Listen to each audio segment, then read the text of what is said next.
There is breaking news now on Fox News Channel. I'm Shep Smith in New York. This is Shep Smith reporting. And first from the Fox News deck, an extraordinary announcement from the White House moments ago.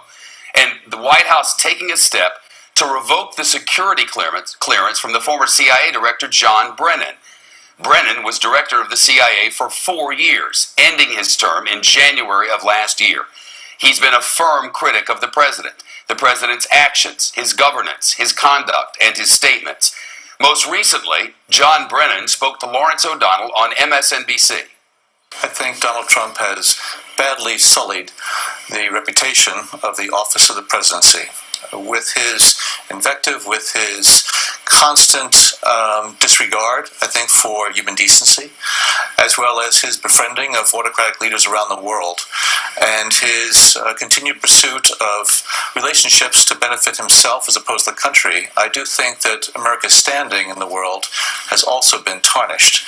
But I think even more fundamentally, what he is doing here in the United States is very polarizing, and he is, I think, the most divisive president we've ever had in the Oval Office. That was last night on MSNBC.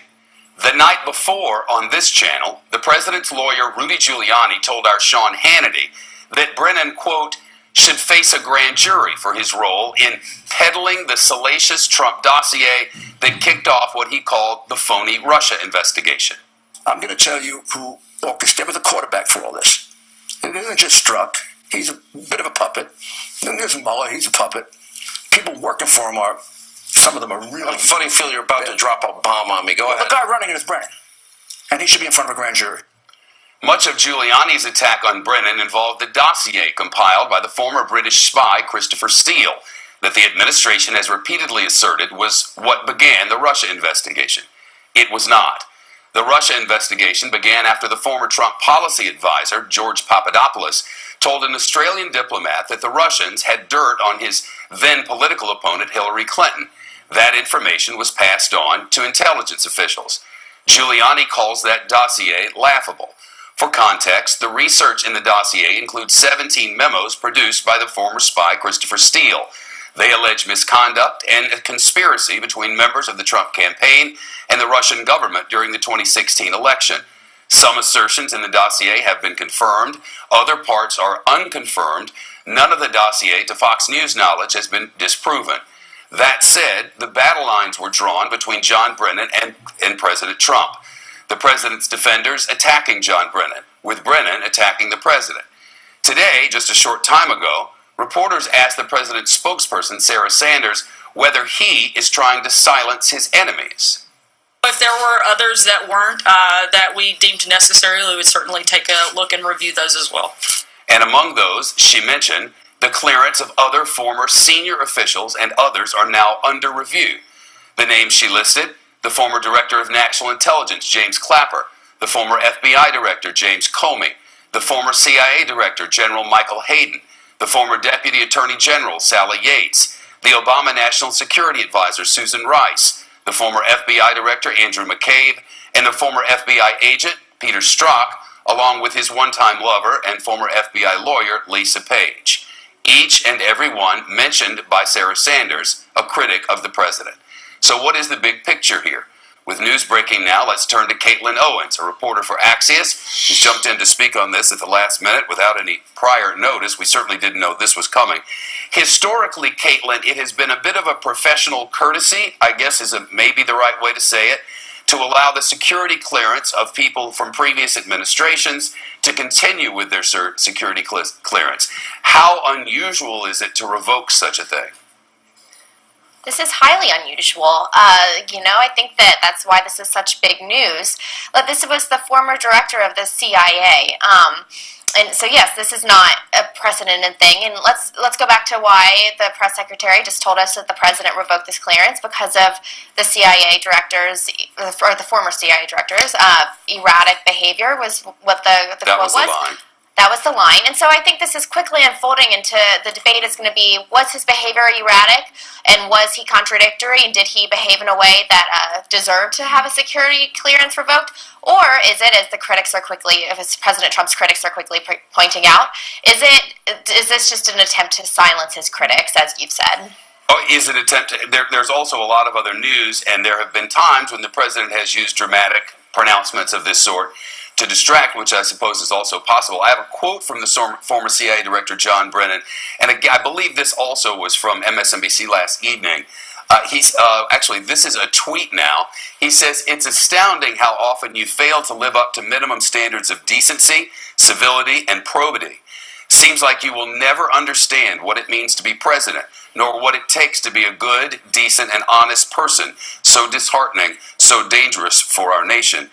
Some of this coming on the heels of the sort of series of words yesterday against his former staffer, Omarosa, whom he met back in 2004 when she was a contestant on The Apprentice, and then came into his White House.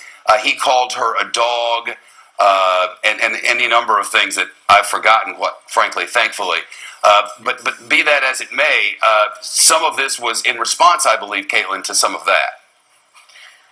I think so. We did and bigger picture as well. Right. I mean, we just saw Brennan piling on the criticism. And look, this isn't the first time that this has been thought about by the White House. I guess you could say maybe that Brennan's comments about Omarosa could have been the last straw if you think that Trump fired Brennan for being a critic. But let's remember, too, I mean, Brennan was, this goes all the way back to the Mueller probe. It goes back to 2016 and allegations of Russian meddling in our elections when it was first coming to our attention. I think that this just goes back to Brennan has raised this issue and the president is not willing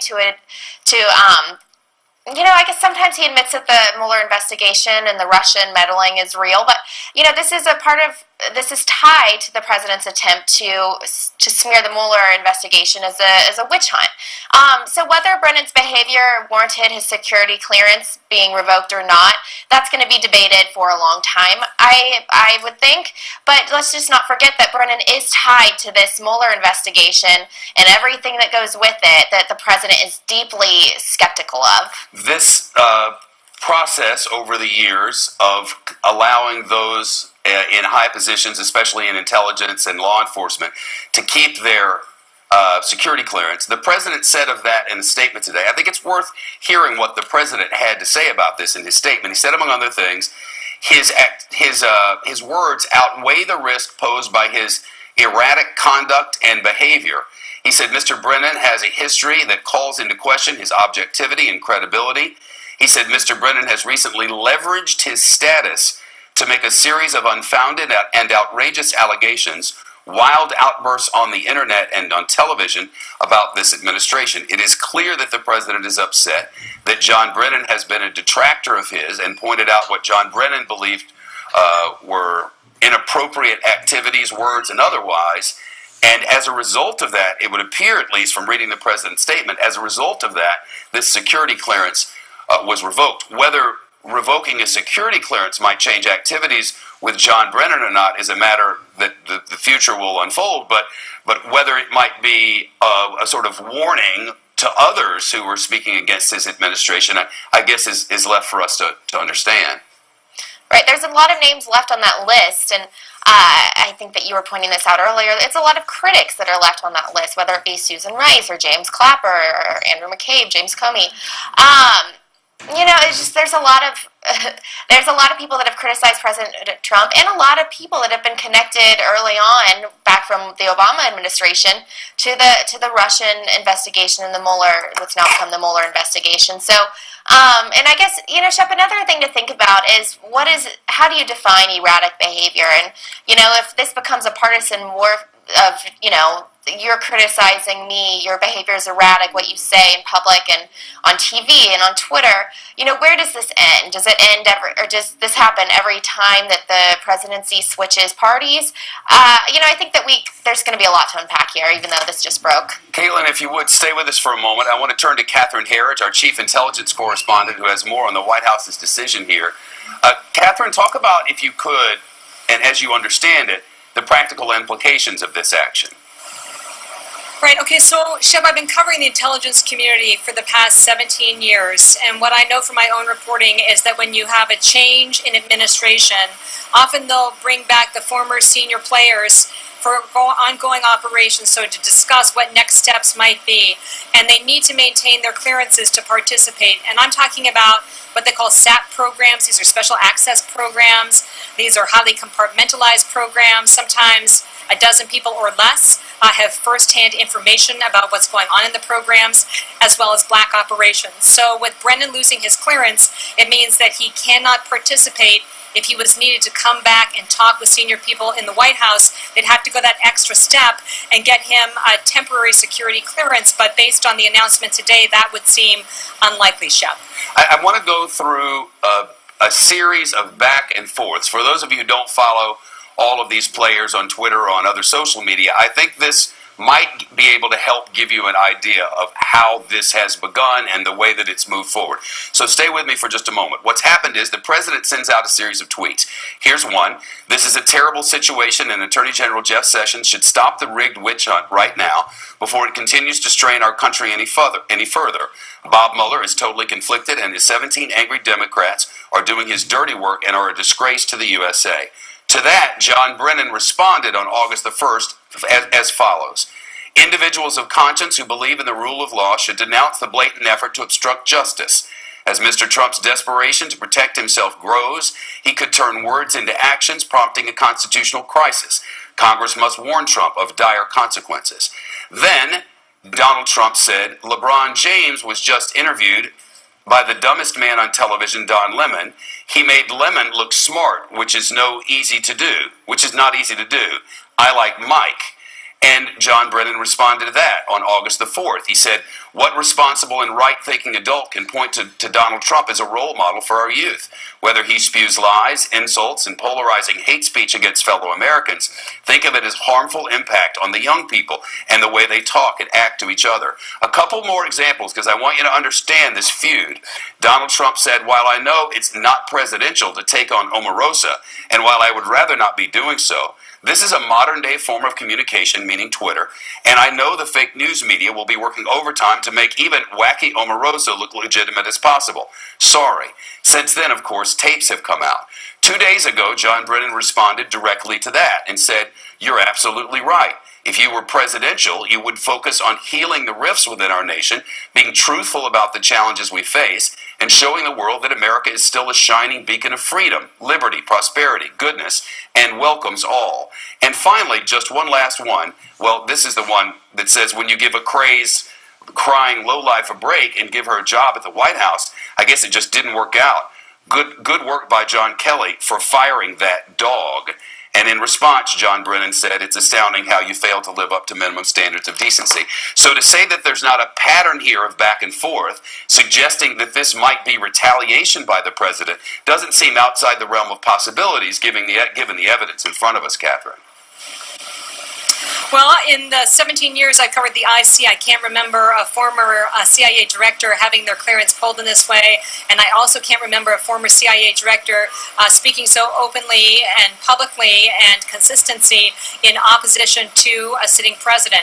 What we don't know is whether this comes down to personal animus, political differences, or whether it's based on the intelligence that Brennan was privy to as CIA director. And just for context, remember, it was in the summer of 2016 that Brennan, who is an old Russia hand, really began ringing the bell about Russian interference and also was a driving force behind the allegations that there may be contact between members of the Trump campaign and Russian officials. So that's the big question that only Brennan can answer.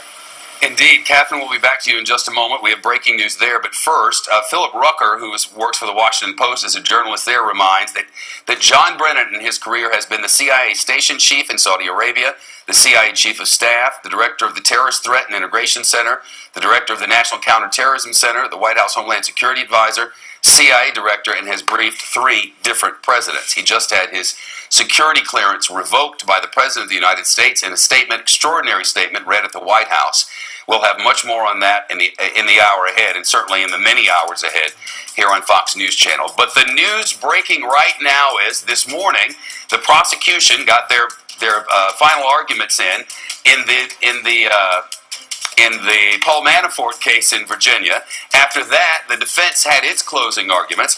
Then the prosecution got its rebuttal, as is standard in this matter. And breaking news now, The trial is about to go to the jury. We'll go back to Catherine Harrods for breaking developments there on this Thursday afternoon.